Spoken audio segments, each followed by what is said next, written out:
ഒരു പെൺകുട്ടി വിവാഹമോചനം വേണമെന്ന് പറഞ്ഞ് വന്നത് എന്തിനാണെന്നറിയോ? കല്യാണം കഴിഞ്ഞ് 3-ാമത്തെ ദിവസം അവള് ബാത്റൂമിൽ കയറിയിട്ട് ബ്രഷ് ചെയ്യാൻ വേണ്ടി നോക്കുമ്പോൾ പേസ്റ്റ് ബാത്റൂമിലില്ല. അപ്പൊ അവൾ എന്ത് ചെയ്തു? ഡോറ് മുട്ടിയിട്ട് ഭർത്താവ് പുറത്തിരിക്കുന്നുണ്ട്, ബെഡ്റൂമിലുണ്ട്. അവൻ്റെ അടുത്ത് പേസ്റ്റ് എടുത്ത് തരുമോയെന്ന് ചോദിച്ചു. പേസ്റ്റ് എടുത്ത് തരുമോയെന്ന് ചോദിച്ചപ്പോൾ അവൻ പറഞ്ഞു, ഈ ഇറങ്ങി വന്ന് എടുത്തോന്ന് പറഞ്ഞു. നീ ഇറങ്ങി വന്ന് പേസ്റ്റ് എടുത്തുകൊണ്ടുപോയി, നിന്റെ പല്ലല്ലേ, നീ തന്നെ ബ്രഷിൽ തേച്ച് നീ തന്നെ തേച്ചോ എന്ന് പറഞ്ഞു. She want divorce. അവൾക്ക് എന്ത് വേണം? ഡിവോഴ്സ് വേണം. എന്തിന്? അവളോട് കൽപ്പിച്ചു, അവളോട് ഇറങ്ങിച്ചെന്ന് എടുക്കാൻ പറഞ്ഞു. ഇതായിരുന്നു തുടക്കം. ഇത് വലിയൊരു കല്ലായി മനസ്സിൽ കയറ്റി വെച്ചിരിക്കുക. പിന്നീട് അങ്ങോട്ടേക്ക് ഉണ്ടാവുന്നതെല്ലാം പ്രശ്നങ്ങളാ, തൊട്ടതും പിടിച്ചതൊക്കെ പ്രശ്നങ്ങളാ. ആ പ്രശ്നങ്ങളൊക്കെ പരിഹരിച്ച് എല്ലാത്തിനും പരിഹാരം പറഞ്ഞു കൊടുത്തപ്പോൾ അവസാനം അവള് പറഞ്ഞതാ, പൊന്നാര ഡോക്ടർ നിങ്ങൾക്ക് കേൾക്കണോ, ഞാൻ വന്ന് 3-ാമത്തെ ദിവസം എന്നോട് ഇറങ്ങിപ്പോയി പേസ്റ്റ് എടുത്തുകൊണ്ടുവരാൻ പറഞ്ഞു. അപ്പൊ കാരണം എന്തായിരുന്നു? പേസ്റ്റ് എടുത്തുകൊണ്ടുവരാൻ പറഞ്ഞതാ. അവിടെ നോക്കൂ, വിവാഹമോചനമാണ് അവിടെ ആവശ്യപ്പെടുന്നത്. നമ്മൾ വസ്ത്രം മാറുന്ന അത്രയും സിമ്പിളാണ്. ന്യൂ ജനറേഷൻ കുട്ടികൾ ഇവിടെ ഉണ്ടായിരിക്കാം, ഒരുപക്ഷെ പുതിയ കുട്ടികൾ ഇവിടെ ഉണ്ടായിരിക്കാം. പരാതി തോന്നരുത്, നിങ്ങൾക്ക് പരിഭവം തോന്നരുത്. പറയാനുള്ളത് പറയാതിരിക്കാൻ വയ്യ. പണ്ടത്തെ കാലത്ത് നിന്നും പുതിയ ലോകം വന്നപ്പോഴത്തേക്കും, റോബോട്ടിന്റെ കാലഘട്ടമായപ്പോഴത്തേക്കും, ആർട്ടിഫിഷ്യൽ ഇന്റലിജൻസിന്റെ കാലഘട്ടമായപ്പോഴത്തേക്കും, തലച്ചോറിന്റെ കപ്പാസിറ്റി 1300-ൽ നിന്നും 1800-ലേക്ക് എത്തിയപ്പോഴത്തേക്കും മനുഷ്യന് പവിത്രമാക്കപ്പെട്ട ചില കർമ്മങ്ങൾ ഏറ്റവും ലഘൂകരിക്കപ്പെട്ട് കഴിഞ്ഞു. ഏറ്റവും ലഘൂകരിക്കപ്പെട്ട് കഴിഞ്ഞു. വിവാഹം എന്ന് പറയുന്നത് ചെറിയൊരു കർമ്മമല്ല. എല്ലാ മതസ്ഥരും ഒരേപോലെ പ്രാധാന്യം നൽകുന്ന ഒന്നാണ് വിവാഹം. മലയാള ഭാഷയിൽ വിവാഹം എന്ന് പറഞ്ഞാൽ വിശുദ്ധമാക്കപ്പെട്ട വഹനം എന്നാണ് അർത്ഥം. വിശുദ്ധമാക്കപ്പെട്ട വഹനം. പരിശുദ്ധ ഇസ്ലാം മതത്തില് വിവാഹത്തിന് പറയുന്നത് എന്താണ് പരിശുദ്ധ ഖുർആനിൽ പറയുന്നത്? നിങ്ങൾ പരസ്പരം ആനന്ദിക്കുവാനും ആഹ്ലാദിക്കുവാനും സംതൃപ്തി അടയുവാനും വേണ്ടി നിങ്ങളെ ഞാൻ ഇണകളാക്കി സൃഷ്ടിച്ചിരിക്കുന്നു. ഏതൊരു വസ്തുവിനെയും ഇണകളാക്കിയാണ് ഞാൻ സൃഷ്ടിച്ചത് എന്ന് അള്ളാഹു പറയുന്നുണ്ട്. എന്തിനാണ് ഇണകളാക്കിയത്? വെറുതെ ഒരു രസത്തിനല്ല. അവിടെ ആനന്ദവും ആഹ്ലാദവും സംതൃപ്തിയുമാണ് അള്ളാഹു നൽകുന്ന വാഗ്ദാനം. വിവാഹത്തിലൂടെ ആനന്ദമാണ് നമുക്ക് വാഗ്ദാനം നൽകുന്നത്. ആഹ്ലാദവും ഈ ആനന്ദത്തിലൂടെയും ആഹ്ലാദത്തിലൂടെയും സംതൃപ്തി കണ്ടെത്തുവാനുമാണ് നമ്മളോട് ഓർമ്മിപ്പിക്കുന്നത് എങ്കിൽ എന്തുകൊണ്ട് യാഥാർത്ഥ്യമാവുന്നില്ല? എവിടെയാണ് നമുക്ക് പിഴച്ചു പോകുന്നത്? എന്നാൽ ബൈബിള്, ക്രിസ്ത്യാനിറ്റിയിലെ അവരുടെ പ്രിയപ്പെട്ട ബൈബിളിൽ പറയുന്നുണ്ട്, യേശു ക്രിസ്തു എപ്രകാരമാണോ താൻ കുടിയിരിക്കുന്ന ചർച്ചിനെ സ്നേഹിക്കുന്നത്, അപ്രകാരം ഇണകൾ പരസ്പരം സ്നേഹിക്കുമാറാവട്ടെ. ഹിന്ദു മിത്തോളജിയിൽ പറയുന്നുണ്ട്, ഒരിക്കൽ ലക്ഷ്മി ദേവി ശ്രീകൃഷ്ണന് കുടിക്കാൻ വേണ്ടി തിളച്ച പാല് കൊടുക്കുകയാണ്. തിളച്ച പാല് കുടിച്ചതോടുകൂടി ശ്രീകൃഷ്ണൻ ഉരുകിയില്ലാതെയാവുമ്പോൾ പ്രിയപ്പെട്ട കൃഷ്ണന്റെ പ്രിയ പത്നിയാണ് രാധ. രാധയും അവിടെ ഉരുകി ഇല്ലാതെയാവുകയാണ് എന്ന വലിയ ഒരു പാഠം. എന്താണ്? തൻ്റെ ഇണയില്ലാതെ, തൻ്റെ ഇണ ഉരുകി ഇല്ലാതെയാവുന്ന ലോകത്ത് എന്തിനാണ് ഞാൻ എന്ന ചിന്തയോടെ അവരും ഉരുകി ഇല്ലാതെയാവുകയാണ്. തൻ്റെ ഭർത്താവിന് കാണാത്ത കാഴ്ചകൾ എനിക്കും കാണേണ്ടതില്ല എന്ന് പറഞ്ഞ് ഗാന്ധാരി തൻ്റെ കണ്ണുകളെ മൂടിക്കെട്ടി ഇരുട്ടിനെ സ്നേഹിക്കുകയാണ്. ഇതൊക്കെ ചരിത്രം നമ്മുടെ മുന്നിൽ കാണിക്കുന്നത് ഇണകൾക്കിടയിലുള്ള സ്നേഹമാണ്, കാരുണ്യമാണ്, പ്രേമമാണ്. പ്രിയപ്പെട്ടവരെ, ചിന്തിക്കേണ്ടതുണ്ട്. അവിടെയാണ് മസ്കനിന്റെ ആദ്യത്തെ പടി. ഈ മസ്കനിലെ ആദ്യത്തെ പടി കിടക്കുന്നത് ആ വീട്ടിലേക്കുള്ള, ആ മസ്കൻ ആനന്ദത്തിലേക്കുള്ള ആദ്യത്തെ സ്റ്റെപ്പാണ് ഇണകൾ. ഭാര്യയും ഭർത്താവും. ഭാര്യ ഭർത്താവ് എന്ന പദം തന്നെ തെറ്റാണ്. അല്ല, നിങ്ങളൊക്കെ ഭാര്യ ഭർത്താക്കന്മാരാണോ? നിങ്ങളൊക്കെ ഭാര്യമാരാണോന്ന്? ആണെണ്ണകളെ, തമ്പുരാനെ, ഞാൻ ഭാര്യയല്ലട്ടാ, ഞാൻ ഭാര്യയല്ല. ബാക്കിലിരിക്കണോലൊന്നും ഭാര്യമാരല്ല നിന്നെ സപ്പോർട്ട് ചെയ്തിട്ടുണ്ട്. കാരണം എന്താ? ഭാര്യ എന്ന് വെച്ചാൽ എന്താ അർത്ഥം? ഭരിക്കപ്പെടുന്നവൾ. ഭർത്താവ് എന്ന് വെച്ചാലോ ഭരിക്കുന്നവൻ. അങ്ങനെയാ? ആണോ? കാസർഗോഡൊക്കെ അങ്ങനെയാ? നിങ്ങളൊക്കെ ഭരിക്കപ്പെടുന്നവളും അവര് ഭരിക്കപ്പെടുന്നവരും ആണോ? ഇന്നാണ്ടല്ല അഭിമാനത്തിൽ പറയട്ടെ, ഞങ്ങളെ മലപ്പുറത്ത് അങ്ങനെയല്ല. ഞങ്ങൾ ഭരിക്കപ്പെടുന്നവരോ അവർ ഞങ്ങളെ ഭരിക്കുന്നവരോ അല്ല. പരിശുദ്ധ ഖുർആനിൽ പറയുന്നത്, ഇസ്ലാമിൽ പറയുന്നത് ഇണകൾ എന്നാണ്. സൗജ് എന്ന പദമാണ് ഉപയോഗിച്ചിട്ടുള്ളത്. ഭാര്യയോ ഭർത്താവോ അല്ല. മലയാളത്തിൽ ഭാര്യ ഭർത്താവ് എന്ന് പറയാൻ പാടില്ല കേട്ടാ. പുതിയ നിയമം വന്നിട്ടുണ്ട്. ഭാര്യ ഭർത്താവ് എന്ന് നാം നമ്മെ തന്നെ അഭിസംബോധന ചെയ്യാൻ പാടില്ല. പുതിയ നിയമമാണ്. ഭാര്യയും ഭർത്താവുമല്ല, ദമ്പതികളാണ്, ഇണകളാണ്. ആ വാക്കിന്റെ അർത്ഥം ഭരിക്കപ്പെടുന്നവളും ഭരിക്കുന്നവനുമാണ് എങ്കിൽ ശക്തമായി പറയാൻ പഠിക്കണം, ഞാൻ ഭരിക്കപ്പെടുന്നവളല്ല, അവർ എന്നെ ഭരിക്കുന്നവരുമല്ല. ഇണകൾ എന്ന സൗജി എന്ന പദത്തിന്റെ അർത്ഥം എന്ത് മനോഹരാന്നറിയോ? മണ്ണിലേക്ക് വീണ വെള്ളം എന്നാണ് അതിന്റെ അർത്ഥം. മണ്ണിലേക്ക് വീണ വെള്ളം. ഒരു ഗ്ലാസ്സിൽ വെള്ളം എടുത്തു കഴിഞ്ഞാൽ അത് മണ്ണിലേക്ക് വീണു. ആ വെള്ളത്തെ എനിക്ക് മണ്ണിൽ നിന്നും വീണ്ടും തിരിച്ചെടുക്കാൻ, ആ ഗ്ലാസ്സിലേക്ക് തിരിച്ചെടുക്കാൻ പറ്റുണ്യാളെ? കാസർഗോട്ടുകാർക്ക് പറ്റുമോ? ഇല്ല, കാസർഗോട്ടുകാർക്കും പറ്റില്ല, ഞങ്ങൾ മലപ്പുറംകാർക്കും പറ്റൂല. മണ്ണിലേക്ക് ലയിച്ചലിഞ്ഞ് ഭൂമിയുടെ ഉള്ളറകളിലേക്ക് ഇറങ്ങി ചെല്ലണ വെള്ളം എങ്ങനെ നമുക്ക് അതിനെ തിരിച്ചെടുക്കാൻ പറ്റുക? അതുപോലെ ഇഴകി ചേരുന്നവരാണ് ഇണകൾ. നോക്കൂ പ്രിയപ്പെട്ടവരെ, വസ്ത്രത്തിനോടാണ് ഖുർആൻ ഉപമിച്ചിട്ടുള്ളത്. എൻ്റെ ഇണ എൻ്റെ വസ്ത്രമാണ്, ഞാൻ അദ്ദേഹത്തിന്റെ വസ്ത്രമാണ് എന്ന് പറയുമ്പോൾ എൻ്റെ വസ്ത്രം എൻ്റെ അലങ്കാരം മാത്രമല്ല, എൻ്റെ ന്യൂനതകളെ മറച്ചു വെക്കുന്നത് കൂടിയാണ്. എൻ്റെ ന്യൂനതകളെ മറച്ചു വെക്കുന്നത് കൂടിയാണ് എൻ്റെ വസ്ത്രം. ഒരിക്കല് കൗൺസിലിങ്ങിന് വന്നതേ ഒരു പെണ്ണ് കൗൺസിലിങ്ങിന് വന്നത് അവളുടെ അയൽവക്കത്തുള്ള 4 പെണ്ണുങ്ങളെയും കൊണ്ടാ.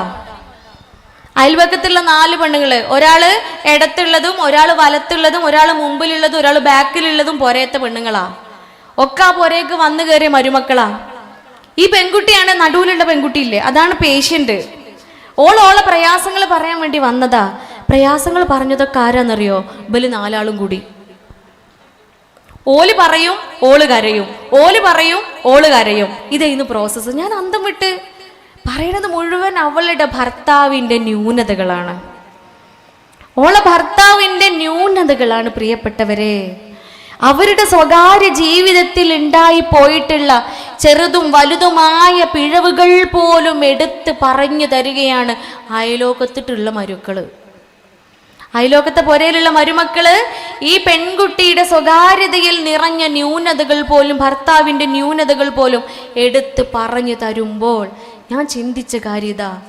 അവസാനം ചോദിച്ചു, നിങ്ങൾ 4 ആളും കൂടെ ഓളോട് കൗൺസിൽ ചെയ്താളേന്ന്. സാധാരണ കൗൺസിലിങ്ങിന് ഒരു രീതിയുണ്ട്. വരുന്ന ആളെ മാത്രമാണ്, പേഷ്യന്റിനെ മാത്രം നമ്മൾ അകത്ത് കയറ്റുക. കാരണം എന്താ? അത് നമ്മളിൽ ഏൽപ്പിക്കപ്പെട്ട ഒരു അമാനത്താണ്, അല്ലേ? ആ മനുഷ്യൻ നമ്മളോട് പറയുന്ന കാര്യങ്ങള് ആ മനുഷ്യന്റെ മാനം നഷ്ടപ്പെടുന്ന രൂപത്തിലായി തീരരുത്. അതെന്തിനാ? അത് അദ്ദേഹത്തിന് ആ അവസ്ഥയിൽ നിന്നും ഒരു മാറ്റം ലഭിക്കുവാൻ, സമാധാനം കണ്ടെത്താൻ സാധിക്കണമേ എന്ന വലിയ ഉദ്ദേശത്തോടു കൂടി വരുമ്പോ അതിനെ നാം കാത്തു സൂക്ഷിക്കേണ്ടതുണ്ട്. ആ ഉദ്ദേശത്തോടു കൂടി വരുമ്പോ സ്വാഭാവികമായും കൂടെയുള്ള ആളുകളോട് പുറത്തിരിക്കാൻ പറയും. അവിടെ നമ്മൾ ജൂനിയർ ഡോക്ടേഴ്സിനെ പോലും ഉള്ളിലിരിക്കാൻ സമ്മതിക്കൂല. ബാക്കിയുള്ള മുട്ടുവേദന, ഊരവേദന, കാലുവേദനക്കായി നമ്മൾ മെഡിക്കൽ കോളേജിലൊക്കെ പോകുമ്പോൾ ജൂനിയർ ഡോക്ടേഴ്സും കൂടെ ഉണ്ടാവൂലേ. പക്ഷെ കൗൺസിലിംഗ് അങ്ങനെയല്ല. ജൂനിയർ ഡോക്ടർമാരെ പോലും നമ്മൾ കൂടെ ഇരുത്തൂല. കാരണം എന്താ? അതൊരു അമാനത്താണ്. ഇവിടെ കൂടെ ഉള്ളവരോട് പുറത്തിറങ്ങി പോകാൻ പറഞ്ഞപ്പോൾ, ഇല്ല ഡോക്ടറെ, ഓക്ക് പറയാൻ വയ്ക്കൂല, ഞങ്ങൾക്ക് ഒക്കെ കിട്ടുകയെന്ന്. ഓൽക്കാണല്ലോ ഒക്കെ ഓർത്തെടുത്ത് പറയാൻ കിട്ടുക. അപ്പം എന്താ? ആരാൻ്റെ ഉമ്മക്ക് ഭ്രാന്തായാല് അത് കാസർഗോഡില്ല. ഞങ്ങൾ മലപ്പുറത്തൊക്കെ ആരാൻ്റെ ഉമ്മക്ക് ഭ്രാന്തായാൽ കാണാൻ നല്ല ചേല. കാസർഗോഡ് ഉണ്ടോ? കാസർഗോഡ് അങ്ങനെ തന്നെയല്ലേ, ആരാൻ്റെ ഉമ്മക്ക് ഭ്രാന്തായാൽ കാണാൻ നല്ല ചേലാണല്ലോ. അപ്പൊ ഇവള് പറഞ്ഞു കൊടുക്കുന്ന ഓരോ ഈബത്തും നമീമത്തും എന്ന് വേണമെങ്കിൽ അതിനെ പറയാം, ഇല്ലേ? സ്വന്തം ഭർത്താവിനെ കുറിച്ചുള്ള അല്ലെങ്കിൽ സ്വന്തം വീട്ടിലുള്ള പരാതികള് തൊട്ടപ്പുറത്തുള്ള ആളുകളിലേക്ക് എത്തിക്കണമെങ്കിൽ അവൾ അവളുടെ ഇണക്ക് നൽകിയ മൂല്യം എന്താണ്? അയാൾ എപ്രകാരത്തിലുള്ള ആളുമായിക്കോട്ടെ, പരിഹരിക്കാൻ അത് രഹസ്യമാക്കി തന്നെ സൂക്ഷിക്കുന്ന ആളുകൾ ഉണ്ടാവാം കുടുംബത്തില് അല്ലെങ്കിൽ അയൽപക്കങ്ങളില്.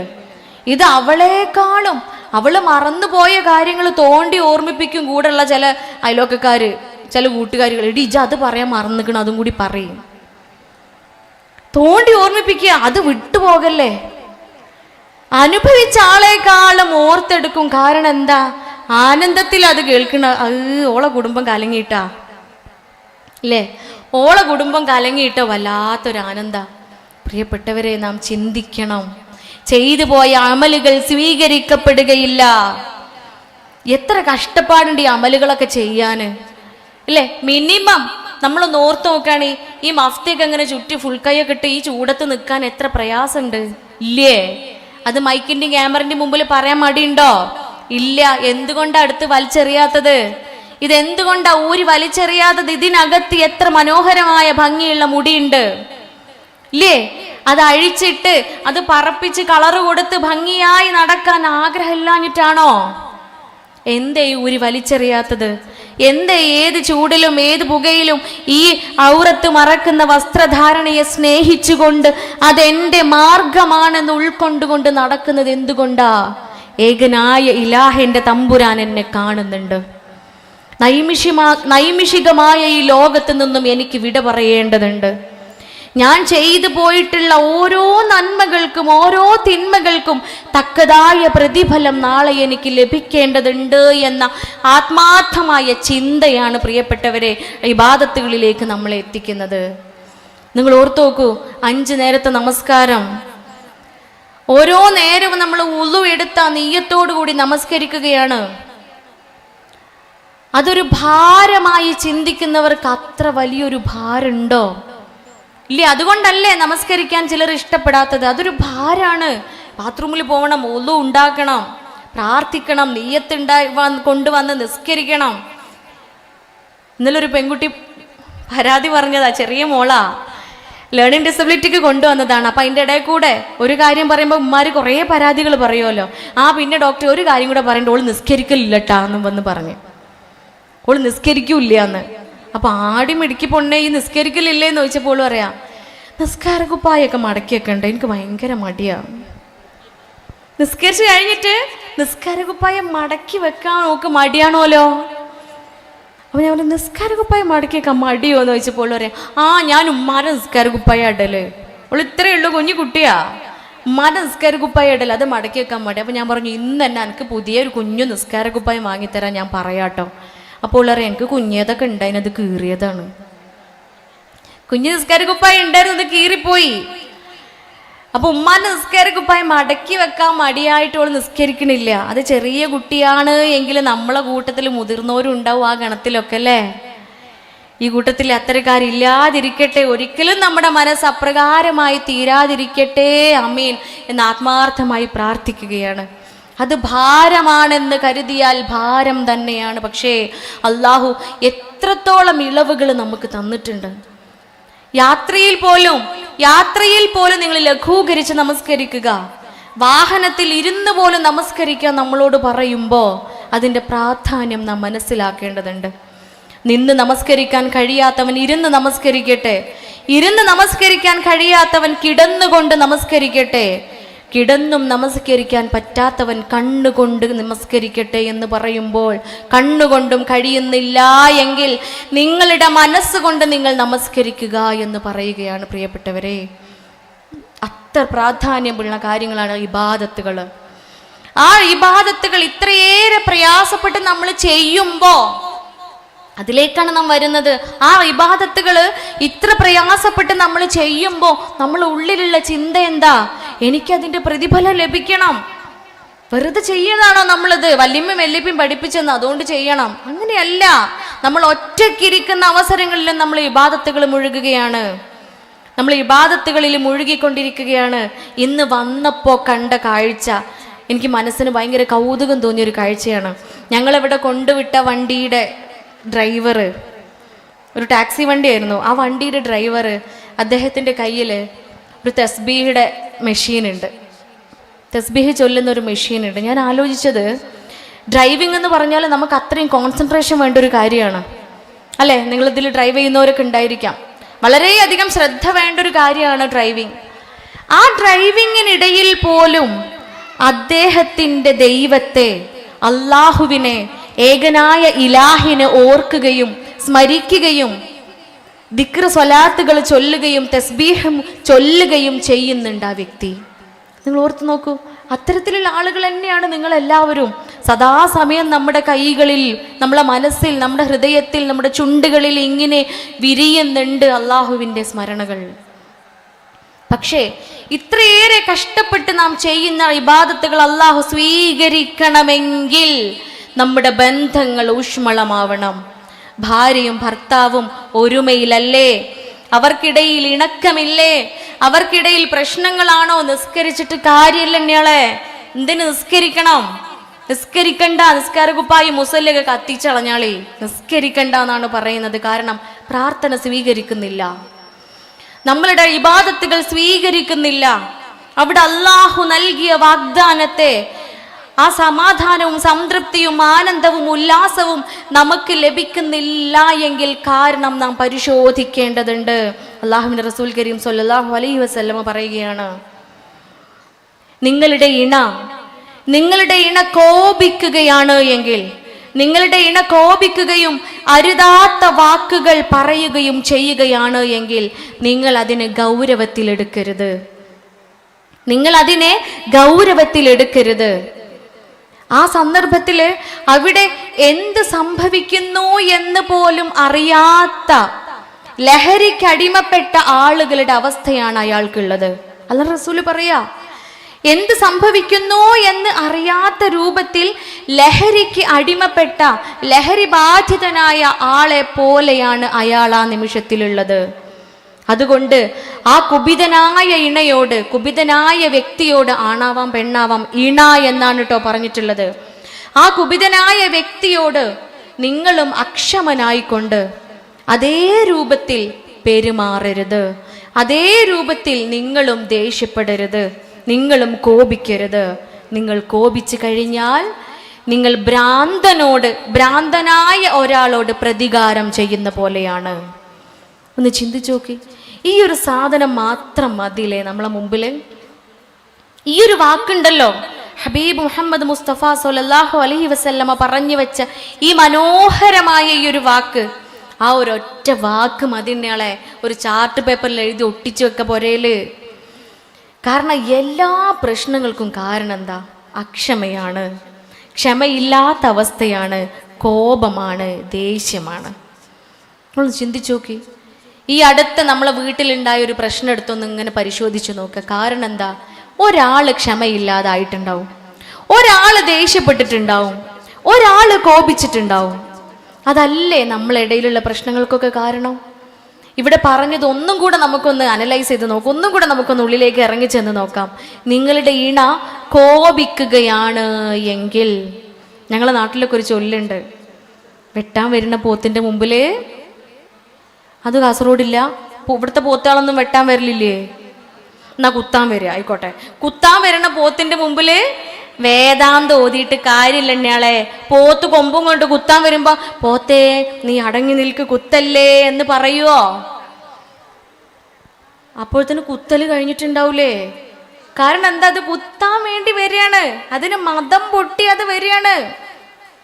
മെഡിക്കൽ ഭാഷയിൽ പറയുകയാണെന്നുണ്ടെങ്കിൽ അതിൻ്റെ ബ്രെയിനിൽ ന്യൂറോ ടോക്സിൻസ് ഉണ്ടാവുകയാണ്. അതിൻ്റെ നെർവ്സിൻ്റെ കണ്ടക്ടിവിറ്റി കൂടി ന്യൂറോൺസ് നാച്ചുറൽ അല്ലാത്ത രൂപത്തിൽ നെർവ്സിലൂടെ പ്രവർത്തിച്ചുകൊണ്ട് അതിൻ്റെ പ്രവർത്തന ഫലമായി കൊണ്ടാണ് ആ പ്രവൃത്തി ആ പോത്ത് ചെയ്യണത് എന്നുണ്ടെങ്കിൽ, മനുഷ്യന്മാരും ചിലരങ്ങനെയാണ് കോപിക്കുന്ന സമയത്ത്. കോപമുണ്ടാവുമ്പോ, നിങ്ങളുടെ ഇണ കോപിക്കുന്ന സമയത്ത് അല്ലേ, ആണിനോ പെണ്ണിനോ, പെണ്ണുങ്ങളാണ് മുമ്പിൽ ഇരിക്കണമെന്ന് വെച്ചിട്ട് ആണുങ്ങളെയാണ് നമ്മൾ ചിന്തിക്കുക. ആണുങ്ങളോടും പെണ്ണുങ്ങളോടും കൂടി ഹബീബ് സല്ലല്ലാഹു അലൈഹി വസല്ലം പറയുന്നത്, കോപം എന്ന് പറയുന്നത് പെണ്ണുങ്ങൾക്കോ ആണുങ്ങൾക്കോ കൂടുതൽ? സാധാരണബോധിതമായിട്ട് ചോദിക്കാട്ടാ, ചോദിക്കരുതെന്നൊക്കെ പറഞ്ഞിട്ടുണ്ട്, എന്നാലും ചോദിച്ചു പോവാണ്. നമ്മൾ പെണ്ണുങ്ങൾക്കോ ആണുങ്ങൾക്കോ ദേഷ്യം കൂടുതൽ? പറച്ചിലൊക്കെ ആണുങ്ങൾക്ക് എന്നാണ്, പക്ഷെ എൻ്റെ പോരയിൽ അങ്ങനെയല്ല അല്ലേ? അങ്ങനെയാ? പറച്ചിലൊക്കെ ആണുങ്ങൾക്കാ കൂടുതൽ എന്നാണെങ്കിൽ എൻ്റെ പോരയിൽ ദേഷ്യം വരില്ല, ആദ്യം നിൽക്ക അല്ലേ? ദേഷ്യം വരും.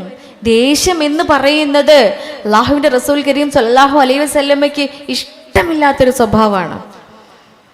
അള്ളാഹുവിന്റെ ഹബീബ് വെറുത്തിരുന്ന ഒരു സ്വഭാവമാണ് ദേഷ്യപ്പെടുക എന്ന് പറയുന്നത്. പക്ഷേ ഹബീബ് സല്ലല്ലാഹു അലൈഹി വസല്ലമക്ക് ദേഷ്യം വന്നിട്ടില്ലേ? ദേഷ്യം വന്നിട്ടുണ്ട്. സഹാബിമാര് പറയുന്നുണ്ട് ഹബീബിന്റെ മുഖം ദേഷ്യം പിടിക്കുമ്പോൾ ചുവന്ന് വരുമായിരുന്നു എന്ന്. അത്രയും സൗന്ദര്യമുള്ള മുഖം ദേഷ്യം കാരണം ചുമന്ന് വരുമായിരുന്നു. പക്ഷേ നിമിഷങ്ങൾ കൊണ്ട് ആ ചുവപ്പ് ഇല്ലാതെയാവുമായിരുന്നു. നിമിഷ നേരങ്ങൾ കൊണ്ട് ആ ചുവപ്പ് ഇല്ലാതെയാവും. മാത്രവുമല്ല, എവിടെയും പറഞ്ഞിട്ടില്ല കോപം പ്രകടിപ്പിച്ചതായിട്ട്. അതാണ് നമ്മൾ ഉൾക്കൊള്ളേണ്ട പ്രധാനപ്പെട്ട ഒരു കാര്യം. ദേഷ്യം വരും. മനുഷ്യനാണ്.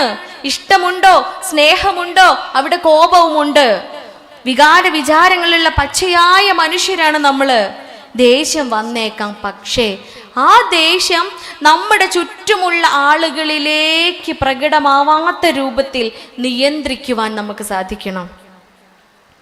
ദേഷ്യം വരുമ്പോൾ അഡ്രിനാലിനും നോർ അഡ്രിനാലിനും ഉണ്ടാവും ബോഡിയിൽ. ധാരാന്ന് വിചാരിക്കണ്ട, കിഡ്നിന്റെ പുറത്ത് ഉണ്ടാക്കുന്ന 2 ഹോർമോൺസ് ആണ് കേട്ടാ. ഈ ഹോർമോൺസ് രണ്ടും അതിൻ്റെ പ്രവർത്തനത്തിലും കൂടുതൽ ശരീരത്തിൽ ഉണ്ടായി കഴിഞ്ഞാൽ കിഡ്നിക്ക് കേടാണ്, ശ്വാസകോശത്തിനും ഹൃദയത്തിനും കേടാണ്. ഹൃദയത്തിന്റെ ധമനികൾക്കെല്ലാം കേടുപാടുകൾ സംഭവിക്കും. ശരീരത്തിനുള്ളിലുള്ള കുഞ്ഞു കുഞ്ഞു ബ്ലഡ് വെസൽസ്, രക്തക്കുഴലുകൾ പൊട്ടാൻ തുടങ്ങും. അതിനെ നമ്മൾ മലയാളികളും ഇംഗ്ലീഷുകാരും വിളിക്കുന്ന പേരാണ് പ്രഷർ കൂടുക എന്ന്, അല്ലേ? അല്ലെങ്കിൽ ഹൈപ്പർ ടെൻഷൻ, അല്ലെങ്കിൽ ലോക്ക് പ്രഷർ കൂടിയിട്ട് അപ്പം ഉണ്ടാൻ പോണ്ടെന്നൊക്കെ പറയും. എന്തിട്ടാ ഈ പ്രഷർ കൂടുക എന്ന് പറഞ്ഞാല്? രക്തക്കുഴലിൻ്റെ ഉള്ളിൽ കൂടെ പോണ രക്തത്തിന്റെ ചംക്രമണത്തിന്റെ അളവ് കൂടുകയാണ്. രക്തത്തിൽ ഓക്സിജന്റെ അളവ് കൂടുകയാണ്. ഈ സമയത്ത് രക്തധമനികൾ പൊട്ടുന്നുണ്ട്. ചിലപ്പോൾ ഒരു പൊട്ടലങ്ങോട്ട് പൊട്ടും. ഈ പ്രഷർ കൂടി കൂടി കൂടി കൂടി കുഞ്ഞു കുഴലുകൾക്ക് പകരം വലിയ കുഴലുകൾ അങ്ങോട്ട് പൊട്ടും. അതിനെയാണ് നമ്മൾ ഹാർട്ട് അറ്റാക്ക് എന്ന് പറയാം. ചിലപ്പോൾ അതിനെ നമ്മൾ സ്ട്രോക്ക് എന്നൊക്കെ പറയും, അല്ലേ? സ്ട്രോക്ക് വന്നൊരു ഭാഗം മുഴുവൻ കുഴഞ്ഞു കിടക്കുകയാണ് എന്നൊക്കെ പറയും. അപ്പോ നമ്മളിൽ ഉണ്ടാവുന്ന ചില വിചാരങ്ങൾ കാരണം, അതാണ് നേരത്തെ പറഞ്ഞത്, 60% സ്ത്രീകളുടെയും രോഗ കാരണം അവരുടെ മനസ്സിന്റെ ദുഃഖമാണ്, അവരുടെ മനസ്സിന്റെ ടെൻഷനാണ്. എന്തിനാ നമ്മൾ ടെൻഷൻ അടിക്കുന്നത്? എന്ത് പഠിച്ചു കഴിഞ്ഞ് പുസ്തകം മടക്കി വെക്കാത്തതിന് പോലും നമുക്ക് ദേഷ്യ. ആര്? മക്കള്, അല്ലേ? ക്ലിനിക്കിൽ വരുന്ന ഓരോ കേസാ. ഒരു കുട്ടി വീട്ടിൽ നിന്ന് ഇറങ്ങിപ്പോയി. ഓരോ 8 മിനിറ്റിലും ഓരോ കുട്ടികൾ, നമ്മളെ ഇന്ത്യയിലെ കണക്കാണ് കേട്ടാ, ഓരോ 8 മിനിറ്റിലും ഓരോ കുട്ടികൾ വീട്ടിൽ നിന്നും ഇറങ്ങി പോകുന്നുണ്ട്. എന്തിന്റെ പേരിലാ? സ്വസ്ഥതയും സമാധാനം കൊടുക്കയിട്ട്. ഓള് കുളിക്കൂല, ഓള് നഖം മുറിക്കൂല, ഓള് പുസ്തകം വായിച്ചു കഴിഞ്ഞാൽ എടുത്തു വെക്കൂല, ഓള് ബാഗ് അതിന്റെ സ്ഥലത്ത് എടുത്തു വെക്കൂല, ഓള് അടിച്ചു വരൂല, ഓള് തുടക്കൂല, ഓള് പാത്രം കഴുകൂല. ഇങ്ങനെ അതെ, ഞാൻ പറയുന്ന കാര്യങ്ങൾ നിങ്ങളെ വീടുമായിട്ട് എന്തെങ്കിലും ബന്ധം ഉണ്ടെങ്കിൽ തികച്ചും യാദൃശികം മാത്രമാണ് കേട്ടാ. എനിക്ക് ഇവിടുന്ന് പോണം.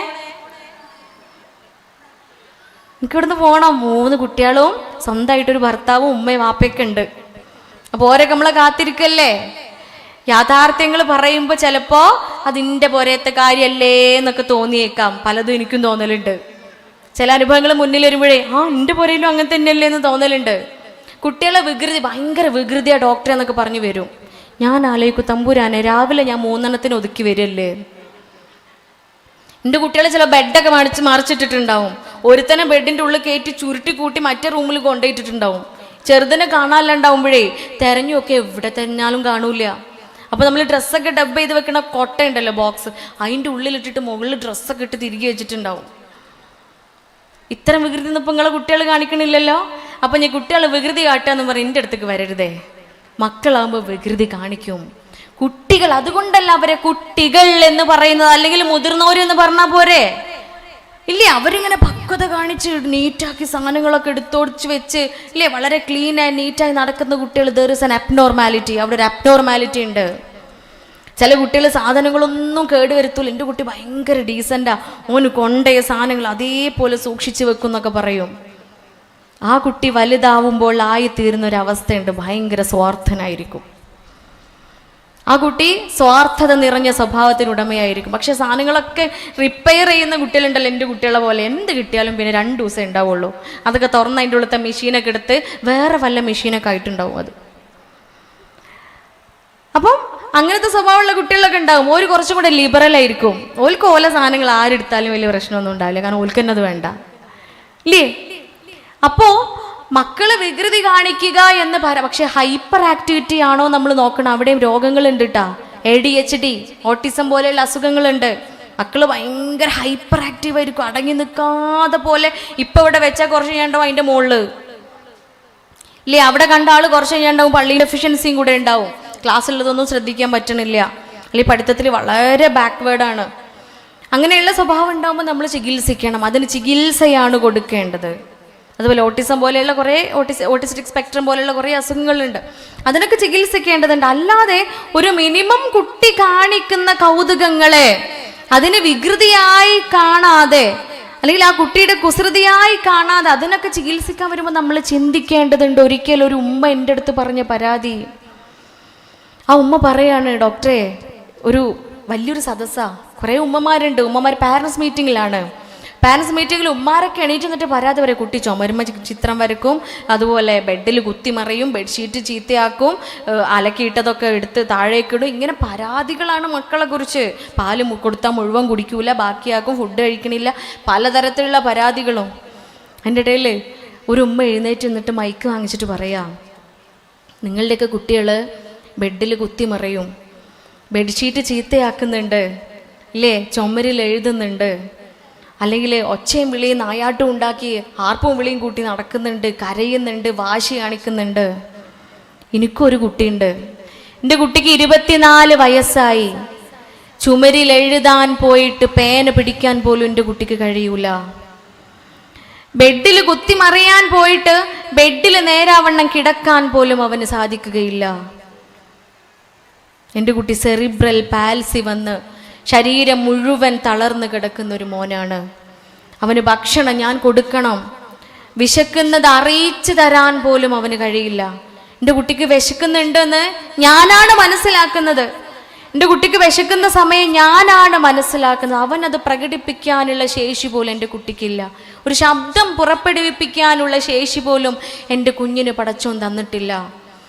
ആ സ്ത്രീ അത് പറഞ്ഞതോട് കൂടിയിട്ട് ആ സദസ്സ് സൈലന്റ് ആവാണ്. എല്ലാവരും പറയാം, അൽഹംദുലില്ലാ, പടച്ചോനെ ആരോഗ്യമുള്ള കുട്ടിയെ എനിക്ക് തന്നല്ലോ, എൻ്റെ കുഞ്ഞിന് ആരോഗ്യവാനായിക്കൊണ്ട് തമ്പുരാൻ എനിക്കൊരു മോനെ തന്നല്ലോ, എൻ്റെ കുട്ടിക്ക് രോഗങ്ങളൊന്നുമില്ലാതെ എനിക്ക് നീ നൽകിയല്ലോ. ഇനി സ്വാലിഹായ ഒരു മകനായിക്കൊണ്ട്, ധാർമ്മികത നിറഞ്ഞൊരു മകനായിക്കൊണ്ട് വളർത്തുക എന്നത് നമ്മുടെ ഡ്യൂട്ടിയാണ്. അതുകൊണ്ട് പരാതികൾ പറയുമ്പോൾ നമ്മൾ ഓർക്കുക, താഴേക്ക് നോക്കുക. എൻ്റെ അത്രയും സുഖ സൗകര്യങ്ങളില്ലാത്ത, എൻ്റെ അത്രയും അനുഗ്രഹിക്കപ്പെടാത്ത, പരീക്ഷണങ്ങൾക്ക് മുകളിൽ പരീക്ഷണങ്ങൾ നൽകിയ എത്ര ആളുകളുണ്ട് ഭൂമിയിൽ. അവരിപ്പോഴും അൽഹംദുലില്ലാ പറയുന്നില്ല. നിങ്ങൾ ചിന്തിച്ചു നോക്കൂ പ്രിയപ്പെട്ടവരെ, ഫലസ്തീനിൽ നടന്നുകൊണ്ടിരിക്കുന്നത്.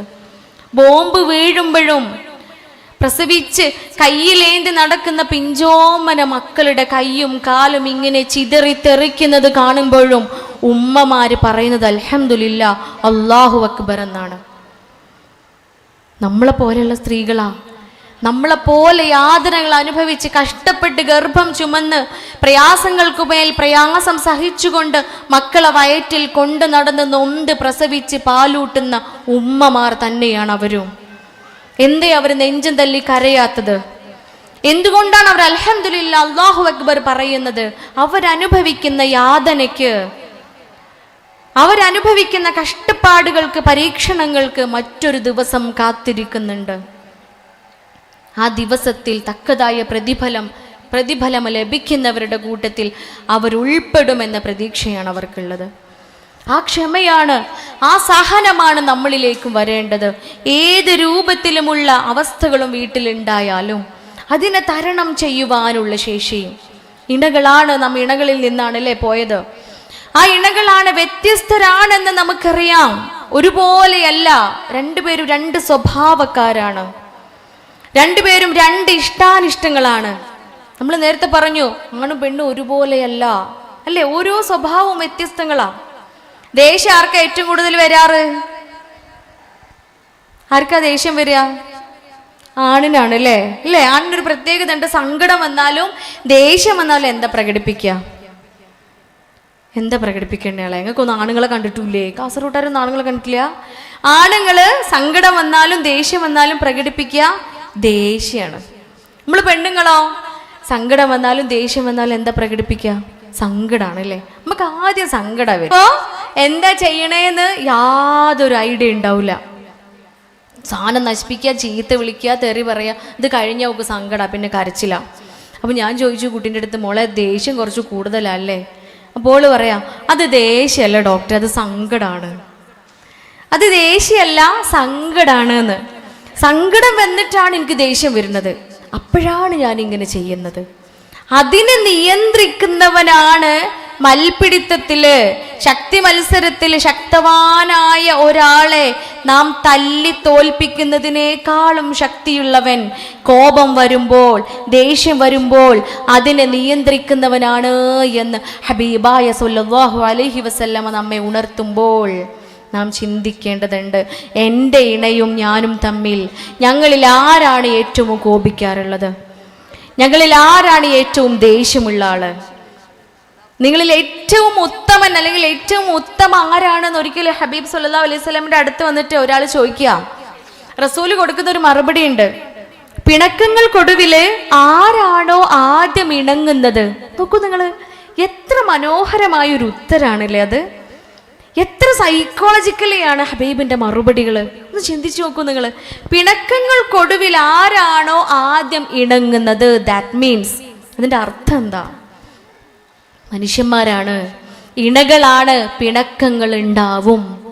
സ്വാഭാവികമായും അഭിപ്രായ വ്യത്യാസങ്ങൾ ഉണ്ടാവും, പിണക്കങ്ങൾ ഉണ്ടാവും. പക്ഷേ ആ പിണക്കങ്ങൾക്കൊടുവിൽ ആരാണോ ആദ്യം മിണ്ടുന്നത് അയാളാണ് നിങ്ങളിൽ ഏറ്റവും ഉത്തമൻ. നമ്മളെ പുരയൊക്കൊന്ന് വന്ന് നോക്കല്ലേ, പിണങ്ങലൊക്കെ ഉണ്ട്, പക്ഷെ ഇണങ്ങൽ എപ്പോഴാ? ഒരു മാസം കഴിഞ്ഞിട്ടാ? ഒരു കൊല്ലോ? അത്ഭുതപ്പെടേണ്ട, ക്ലിനിക്കിൽ വരാറുണ്ട് 3 മാസമായി ഞാനും മൂപ്പരും മിണ്ടിയിട്ട് എന്ന് പറഞ്ഞിട്ട് ആളുകള്, അല്ലെങ്കിൽ 3 ആഴ്ചയായി ഞങ്ങൾ തമ്മിൽ മിണ്ടിയിട്ട്, അല്ലെങ്കിൽ 1 കൊല്ലായി ഞങ്ങൾ തമ്മിൽ മിണ്ടിയിട്ട്. ഒരു പുരയിൽ ജീവിക്കുക, ഒരു പുരയിൽ ജീവിക്കുക. അത് മസ്കനാണോ ഉണ്ണയാളെ? അത് മസ്കനാണോ? അള്ളാഹു പേരിട്ട് വിളിച്ച ആ പേരിനെ പോലും അപമാനിക്കുകയല്ലേ നമ്മൾ ചെയ്യുന്നത്?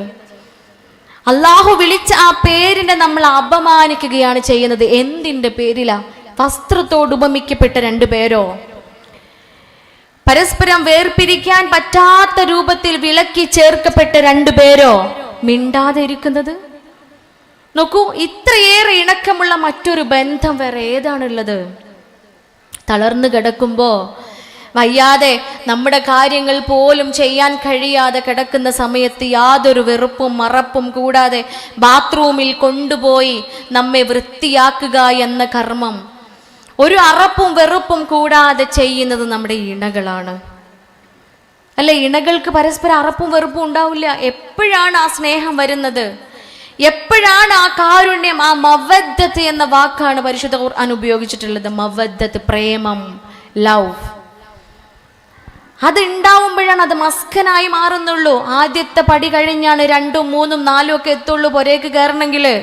ഈ ആദ്യത്തെ പടി എത്രയേറെ ദൃഢമാണോ അത്രയേറെ ദൃഢമായിരിക്കും പിന്നീട് അങ്ങോട്ടേക്കുള്ള പടികള്. അവിടെ കോപിക്കുന്ന സമയത്ത് കോപം വരും. ഒരു പക്ഷേ കോപിച്ച് വാക്കുകൾ, അരുതാത്ത വാക്കുകൾ പറയുന്ന സമയത്ത് നീ അതിനെ ഗൗരവത്തിൽ എടുക്കരുത് എന്ന് പറഞ്ഞത് ഏറ്റവും പ്രിയപ്പെട്ട ഹബീബായ മുഹമ്മദ് മുസ്തഫ സ്വല്ലല്ലാഹു അലൈഹി വസല്ലമയാണ്. ഒന്ന് ഓർത്തു നോക്കാണി. ദേഷ്യപ്പെടും, ഇജടെ മുണ്ടാണ്ട് ഇന്നലാന്നാ പറയണത് ഇല്ലേ? പെരുവരലുമെന്ന് ഇങ്ങനെ കേറൂലേ ദേഷ്യം? ആർക്ക്? നമുക്കും കേറും. കാരണം എന്താ? അതേപോലെയുള്ളൊരു സൃഷ്ടിയാണ് നമ്മളും. പെരുവിരലിൽ നിന്നും, അല്ലെങ്കിൽ ചിലവരൊക്കെ പറയും ഞങ്ങളെ മലപ്പുറത്തൊക്കെ പെരുവിരലിനാ കയറുക, കാസർഗോഡ് മൂർത്താവുന്ന ആണോ? ചിലർ അങ്ങനെ, ഡോക്ടറെ മൂർത്താവുന്ന ഇങ്ങോട്ട് ഇറങ്ങി വരും ദേഷ്യം എന്നൊക്കെ പറയും ചിലവര്. അപ്പൊ ഇത് മൂർത്താവുന്നാണോ പെരുവിരൽ നിന്നാണോ എവിടുന്നാ വരുന്നൊരു അള്ളാഹു അഴലോ അല്ലേ? തമ്പുരാൻ എന്നെ അറിയുള്ളൂ ഇത് എവിടുന്നാ വരുന്നത് എന്നുള്ളത്. എവിടുന്ന് വന്നാലും വേണ്ടില്ല, വരുന്നോടത്ത് അവിടെ നിന്നോട്ടെ, വരുന്നോടത്ത് അവിടെ നിന്നോട്ടെ. അത് പ്രകടിപ്പിക്കരുത്, നീ അതിനെ ഗൗനിക്കരുത്. 2 കൈയും കൊട്ടുമ്പോഴേ ശബ്ദം ഉണ്ടാവുള്ളൂ. നമ്മളൊക്കെ അമ്മമാര് പറഞ്ഞു തരലുണ്ട് അല്ലേ? എൻ്റെ ഉമ്മ എപ്പോഴും എനിക്ക് പറഞ്ഞു തരലുണ്ടായിനി. എൻ്റെ കാക്ക എന്നെ കാട്ടുപോയി വികൃതി കാണിക്കും. അപ്പോഴൊക്കെ നമ്മൾ പെൺകുട്ടികൾ അങ്ങനെയാണല്ലോ, വേഗം ഉമ്മച്ചേന്നും പറഞ്ഞ് പാടി ഉമ്മാൻ്റെ അടുത്തേക്ക് ചെല്ലും. അപ്പം ഉമ്മ പറയും ഉമ്മാൻ്റെ കുട്ടി മുണ്ടാണ്ടുന്നല്ല, 2 കൈയും കൊട്ടുമ്പോഴല്ലേ ഒച്ച ഉണ്ടാവുള്ളൂന്ന്. ചെറുപ്പം മുതലേ അത് ശീലിച്ച് വന്നത് കൊണ്ട് അൽഹംദുലില്ലാ മനോഹരമായൊരു ജീവിതപ്പുണ്ട് അല്ലേ. 2 കൈയും കൊട്ടുമ്പോൾ 1 കൈയെ വീശിക്കോട്ടെ, നമ്മുടെ കയ്യിനെ നമ്മൾ അഊദു ബില്ലാഹി മിനശ് ശൈത്വാനിർ റജീം എന്ന് പറഞ്ഞുകൊണ്ട് അങ്ങ് പിടിച്ചു വെക്കുക. ഞാൻ സത്യം പറഞ്ഞാൽ എൻ്റെ കഞ്ഞിയിൽ പാറ്റിടാലെണ്ണയാളെ അല്ലേ. നിങ്ങളൊക്കെ കൂടി നല്ല ഇണകളായാൽ പിന്നെ എനിക്ക് കേസ് വരുമോ? എൻ്റെ ക്ലിനിക്ക് അടച്ചു പൂട്ടേണ്ടി വരൂലേ ഇല്ലേ? ക്ലിനിക്ക് കടച്ചു പൂട്ടി ഇനി വരുമാനമൊന്നുമില്ലാതെ ഞാനങ്ങ് പട്ടിണി കിടന്നാലും വേണ്ടിയില്ല. മസ്കൻ, അത് മസ്കനായിക്കൊണ്ട് തന്നെ നിലനിർത്തുന്ന സാഹചര്യം ഭൂമിയിൽ എവിടെയും സംജാതമാകുമാറാവട്ടെ.